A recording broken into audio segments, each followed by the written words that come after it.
Рашид Тумгоев еще даже не учится на спасателя, но уже признан им за храброе сердце.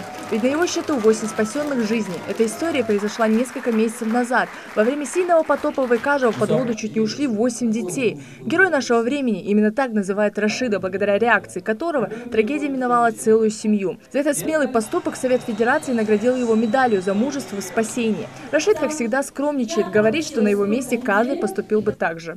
Я ни о чем не думал, я просто бросался спасать их.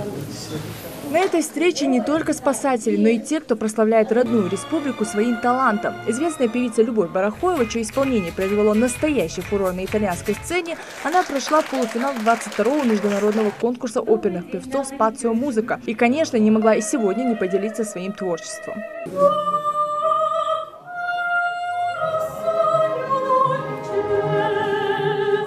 На этом поприще ингушским ребятам равных нет, и наши спортсмены доказывают это день за днем. Один из лучших бойцов республики в М1, новоявленный чемпион в полулегком весе Хамзат Далгиев делится советом, как куется победа на спорт-арене. Именно в плане смешанной демонстрации я тренируюсь 4 года. Первый дебют у меня был на Вито Гора 3. Но как мы все это помним, дебют у меня был неуспешен. Потом я уступил своему оппоненту, потом начал серьезно относиться к этому спорту, и, альхамдулилля, ряд есть побед.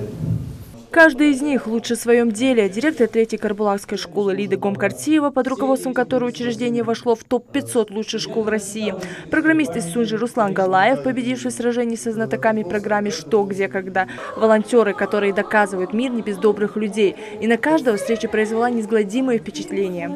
Это замечательнейший проект. Хочу поблагодарить эту дирекцию за этот проект. Он не только замечательный, он нам очень нужный для молодежи, для студентов этих. Они не самые взрослые, они еще дети. Сегодня многие имели большое удовольствие познакомиться здесь и со спортсменами, и с музыкальным работником, с артистом нашим.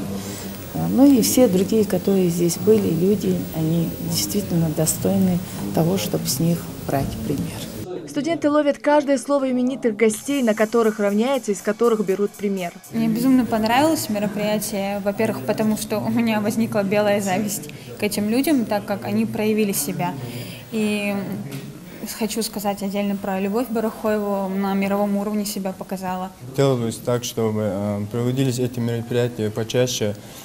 Особенно хотел увидеть нашего чемпиона Хамзата Далгиева, болел за него, настоящий чемпион. Идея собрать людей поступками и достижениями, которых по праву гордится вся республика, у педагогов СУЗа возникла неспроста. Духовно-нравственное воспитание – главная цель этой встречи, ведь сегодняшние студенты – это будущие спасатели и медики, которые выбрали для себя одно призвание – помогать людям. Большая часть этой молодежи, которая сегодня обучается и в колледжах, и в высших образовательных учреждениях, не владеет информацией про своих же людей, которые в нашей республике добились определенных результатов. Мы своего рода выступили в качестве инициаторами этого всего и продемонстрировали им таких людей. Возможно, такие встречи в СУЗе станут хорошей традицией, ведь студентам, без сомнения, здесь дают самый важный урок. Мака Килиматова, Ахмед Баркинхоев, Рамзан Зурабов, Ахмед Гаракоев. Новости 24.